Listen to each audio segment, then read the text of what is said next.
Gịnị bụ agụ? Ndị be anyị na-akpụ ya agụ bute ebute. Asị gị na o bute ọ dị ka ọ na-agụrụ ọgụ, ọ dị ka ọ na-ebuterọ. Now what is agụ? Agụ is the infinite well of understanding, wisdom and knowledge. It is a divine spark from Chiukwu that made manifest to inspire our creativity, our intuition, our understanding and our skill set. I call it the bedrock of human invention and innovation. Every innovation you see today, every magnificent art of work you see today was inspired by Agwu. Agwu Aburajive. Chiukwu manifests in different forms. Agwu is an integral aspect of Chiukwu that was made manifest to inspire our creativity here on earth. We have different classifications of Agwu because Agwu you see is a big masquerade. It is a faculty that manifests in different departments. Agwu ni na abụrụ Agwu dibịa.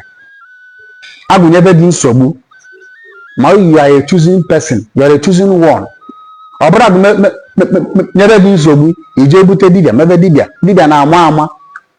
And before dibịa ama mmadụ, you must transcend from the genealogies of dibịa because a fruit does not fall far from the tree.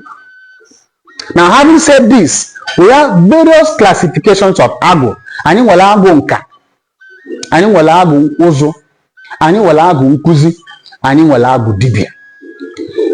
Onye ọbụla ga-abụ a good engineer, onye ọbụla ga-abụ a great teacher must be inspired by Agwu. Agwu inspires our creativity. Agwu ga-eme gị ibe ị na-eme ọ dị exceptionally unique. Agwu ga-eme gị ọ bụrụ na nkuzi ka ị na-ekuzi, ị na-akụzi nkuzi, ọ na-akụziri gị ite dị omimi. And when you teach, when you speak, people will have a better clarity. You will see a child of 5 years, 7 years, can I go primary school? Man, if you are on a menka, if you are on a say, if Agwu kobo, Agwu that spirit from Chiukwu that inspires everything we do in this life. Na akọlụ gị ga-aga n'iru bụ Agwu ga-eme ya inspire. Agwu ga-ebunye gị uche. Ife ihe nọ n'ụwa was birthed through Agwu. All the technologies you see today that we are using in our society came from the immaterial world. Na anị mmụọ ka o si wee bịa, and what inspired it? Agwu. Maka ndị be anyị ji akpọrọ ya na ọ na-agụrọkwa na agụ. Ife ọbụla ga-apụta ife n'ụwa was inspired through Agwu. Ọ bụrụ na Agwu dibịa nyebe gị nsogbu, ijekwuru ndị ikwu nne gị alụọlụ gị Agwu. Nọ ndị ikwu nne na-alụ Agwu. Na dibịa na-alụrọkwa na Agwu. Onye ọbụla Agwu na-enye nsogbu bụ ndị ikwu nne gị ga-alụlụ gị ya.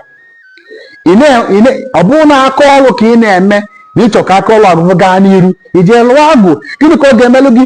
Ọ ga-ebutelu gị uche, maka ndị bụ na enwere uche ga-akpata ego. Onye nwere agali na mgbe ga-enwe agali ovu. Ọkwa na ebe Agwu na-eme.